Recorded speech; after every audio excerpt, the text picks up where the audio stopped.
Hi everyone, Chuck's here. I love my S22 Ultra phone. It's great, and in fact, it's probably the best Android phone you can buy in the market today. What I love about this phone is all of the great features it packs. In fact, if you haven't watched my top tips and tricks for the S22 Ultra, I will leave a link below in the description. Do watch it. In this video though, I'm going to talk about some of the great hidden features that make this phone, the S22 Ultra, unique and even more awesome. Okay, the first few features we're going to see are with the S Pen. S Pen is a great tool and you can do a lot of things with the S Pen, starting with taking notes, right? But whenever you want to take notes, what happens is if I tap the create note, when I want to create a quick note, makes the app appear over other apps. If I am watching this YouTube video over here, and let's say now I want to take a quick note about something that I just watched in this video, and I tap create note. What happens is it actually appears over the YouTube app, and now can't see the video, right? So that makes it harder for me. Of course, I can minimize or take the notes screen down, but it actually reduces my space to write notes. So instead, what I can do is I can tap the more options, which is the quick options on the top of the app bar, and then there is a opacity button over there. So this button, if I tap on that, now I can reduce the opacity.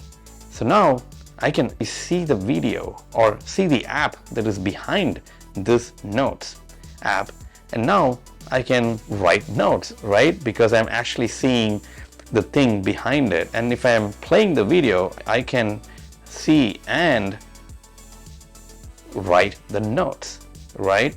So this is great option if you're looking to take notes as you watch videos or as you browse some websites. Of course, you cannot manipulate the video from the Notes app because you're in the Notes app. You have to either move the Notes app or go back to the video to play and pause. But that's the disadvantage of using this. Of course, you can switch to the multi-window, but this is great, right? I mean, I have all the S Pen note-taking ability, and then I can go and watch the video and take notes simultaneously. The next S Pen feature we're going to see is something called Glance. The option is available in the menu commands, and you can add this option here. If you tap on the settings, that will take you to the S Pen menu commands, and in the shortcuts, you can add the glance if you haven't already added that option to your shortcuts. Now, once you add that, what this enables is, let's say I go back to my Twitter app and I'm browsing, through the Twitter and looking at the tweets. If I want to set aside this app and go focus on something else that I want to do on my phone, of course, I can, minimize to home screen and start working on other stuff. But now if I have to go to my Twitter, I switch to that Twitter app, right? This is the normal way you're working with your phone. You have a new way to think about how you want to work with these apps with the glance feature. So now with the glance feature, as soon as I tap on glance in the menu commands, you can see the app is now minimized over here in the bottom right. And what happens now is the app stays there. And as I hover my S Pen on the top of the app, the thumbnail, which is at the bottom, the app opens up and I can use my S Pen to browse the app. And I can only use my S Pen. If I, take the S Pen out, you can see the app actually goes back to the thumbnail view. And if I hover over the thumbnail, the app comes back and has the focus. Now I can use my S Pen.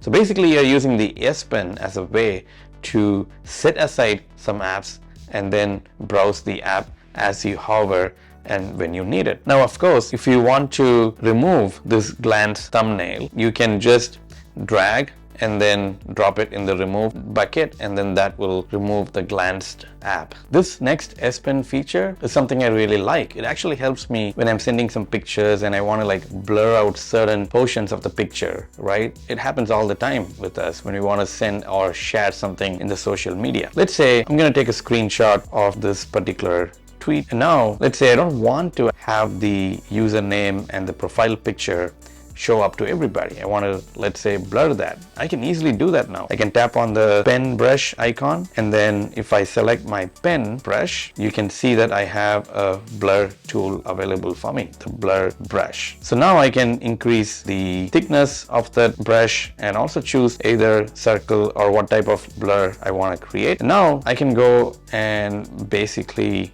blur out the things that I don't want others to see. Try out and let me know what you think about this blur tool. The next one, we're going to see a tip using your S Pen with the calendar app. Now when you open the calendar app, of course you can use the text at the bottom to add an event, right, by typing in your keyboard. But what if you want to use your S Pen and make this a little bit easier for you to manage, especially when you want to like block a set of dates that you know you're not doing anything, or you're going for a vacation. That's very easy now with the S Pen. At the top you can see there's a pen button. If you tap on that, now this calendar becomes a space where you can scribble and write with your S Pen. So now what you can do is you can tap on the brush and then select the highlighter brush, for example, and increase the thickness. And now let's say I want to block this 14th till, let's say, 19th.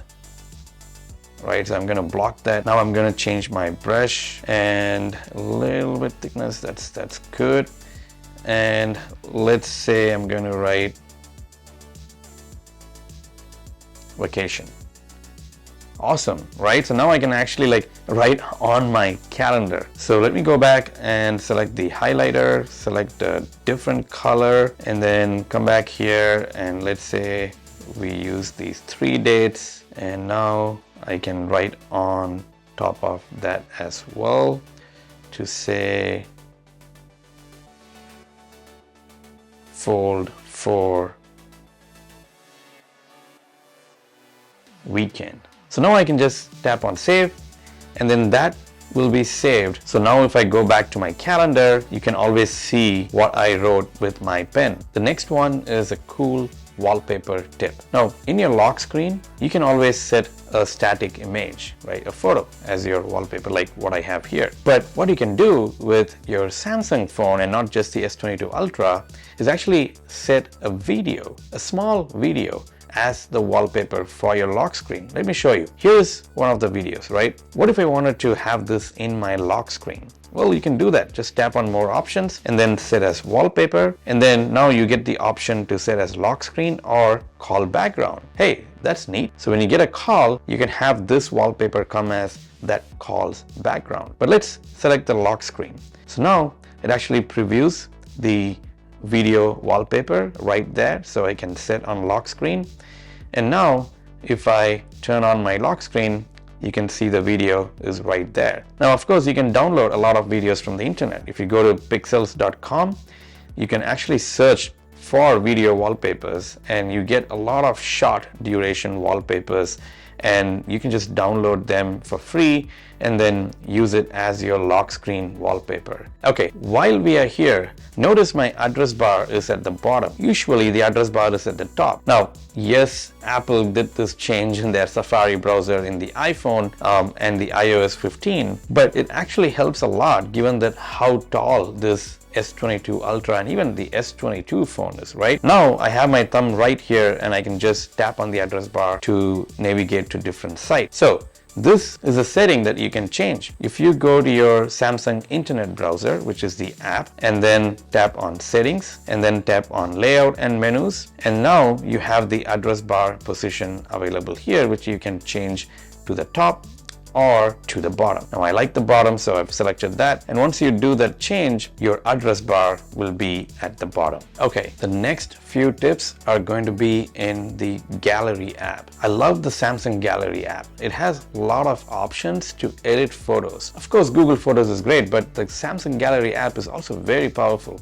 So let's say here's an image of my dog, Mikey, really great dog. I'm gonna edit this picture. And of course I have my filters, adjust settings for how these different options look. But there is an option that is hidden. Now if you tap this more options, it reveals more options available, right? And one of them is the style, adding the artistic effects to your photo. And this recognizes both human faces and pets. which is great. I love it. So now I can actually go and let's say I want to add this color pencil effect to my photo. You can see that gets applied, right? Or this comic, and there's few styles here that you can browse. Now, what is great is that you can actually select to apply this style in the foreground or the background. And when I mean the foreground, on your pet or a face, if it detects the pet or the face, or the background which is behind the subject, right? So here is that button over here, right? Tap on that button. Now you can see the background is where the effects are, but the foreground, it doesn't have that effect. Now, if I tap again, you can see it switches. It makes the foreground, which it has identified really well, right? It has identified the pet really well and applied the effect over there, but the background stays without that effect. The next feature is an awesome feature, very, very helpful. Actually, the next two features are very, very helpful in the Gallery app. Now, here's a picture of my daughter, and you can see she's actually looking through a glass, and you can see the reflections are here. In fact, it actually makes this probably, it would be nice if there were no reflections, but of course, when I was taking the picture, I couldn't avoid those reflections, right? But there is an option now in the Gallery app to erase those reflections. So if you edit, go into the more options, and make sure you tap on Labs, and you have the option Reflection Eraser turned on. And same thing for shadow, which we will also see a demo. Now, if you go back now, given that those two options are enabled, and tap on more options, you will see the option for object eraser. And now you can choose that, and you will see erase shadows and reflections. So let me zoom in so you can actually see how this works. So now I'm going to tap on erase reflections, and it's going to analyze the photo. And now you can see that it actually makes it much better. The reflections are gone here, right? I'm going to undo. You can see the reflection. It's really not that good right now. Like the face is a little bit brighter and all of the reflections are there. The AI that is being used here is really great. It understands that the subject is here and removes the reflections just there and not every other reflection. So it actually makes this photo much better. So that's the erase reflections feature. Works really well. Try it out. Okay, on to the next one, erase shadows, right? So here's a picture, and there's a lot of shadows here. I was not able to avoid these when I was taking this photo, right? So now I can tap on edit, go to the more options, and tap on object eraser. Now let's tap on erase shadows to see the magic. Of course, it's going to take some time to analyze all of the shadows available, and boom, look at that. This photo looks so much better now, and that's how good this feature is. In fact, what I can do now is I can use my S Pen, and let's say this portion over here, I don't want this shadow, so I can actually see that it says tap or draw around anything you want to erase. So maybe I will draw around here to also remove this shadow. So now I'm going to tap on erase, and that's gone too. There are no shadows. Really very useful features, both these erase reflections and erase shadows. Now you got an option to make your photo even better. Wow, those were some awesome features, right? That's what I love about this phone. This phone comes with a lot of great features. You no longer have this device in your hand just to watch videos or, doom scroll your Twitter feed. But now you can actually make use of all of the features and make it a productivity device that's going to help you in your everyday activities. So let me know in the comments, what do you think about these features? And if you want to keep watching more tips and tricks videos, things that you can do with your phone and even your watch, make sure you subscribe to my channel. Until next time, bye.